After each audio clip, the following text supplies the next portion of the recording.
Analisa Anda terhadap rupiah hari ini? Ya mungkin rupiah melemah kan salah satunya kalau kita lihat sekarang DXY kemarin sudah turun dalam juga ya 103, tapi kalau saya lihat pergerakannya hingga sore hari ini sudah mulai menguat tipis karena kan salah satunya menanti data inflasi ya yang akan dirilis pada pekan ini.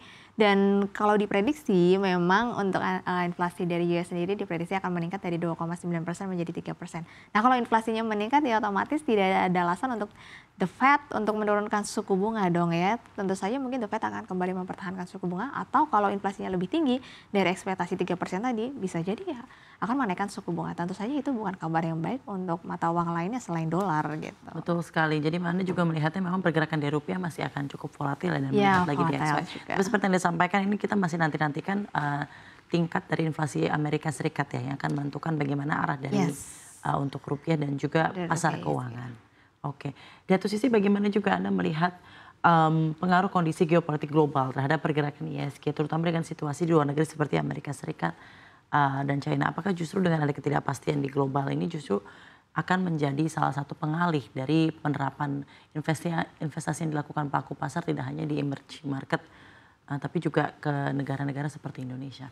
Ya kalau misalkan ada perhatikan kan waktu kemarin investor itu worry ya, di mana kan Trump ini kan menaikkan tarif gila-gilaan ya, itu Ya, justru pasar Wall Street itu anjlok, kita berbalik arah menjadi naik signifikan gitu ya. Sebenarnya memang secara jangka panjang kalau ini tidak diatur dengan baik, ketika tarifnya dinaikin, kemudian bikin harganya makin mahal, kemudian nanti kalau barang-barang Cina ini nggak laku kan otomatis istilahnya ya indeks harga produsennya kan juga mau nggak mau harus menurunkan biaya ya. upah, kemudian menurunkan harga barang, akhirnya ya jatuh lagi manufakturnya. Ya mungkin harusnya itu menurut saya menjadi kabar yang baik ya untuk ISG gitu. Apalagi kan kita sekarang udah ada program baru Danantara, dan Danantara itu untuk dananya itu diambil dari dividen loh ya, bukan dari istilahnya aset Operasional. ya, aset lain atau operasional. Jadi menurut saya harusnya ini bisa menjadi kabar yang baik ketika sedang ada perseteruan antara China bersama Kanada, kemudian dilanjut US, harusnya ini bisa menjadi kabar yang baik untuk ISG kita di sepanjang Maret. Dan ditambah lagi kan di Maret ini sentimennya menurut saya banyak ya, ada aksi buyback, kemudian ada dividen jumbo untuk banking, Himbara,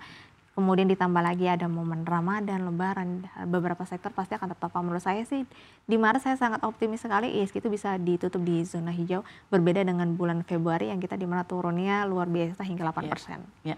Jadi Maret diharapkan menjadi bulan yang cukup positif ya untuk ISG. Tapi di satu sisi Ya juga kita tentu. baru mendengar rilis dari Goldman Sachs tentang peningkatan aset-aset investasi di Indonesia yang juga dirilis direvisi turun. Ini kurang lebih sama dengan MSCI atau yang MSCI. dikeluarkan oleh Morgan Stanley.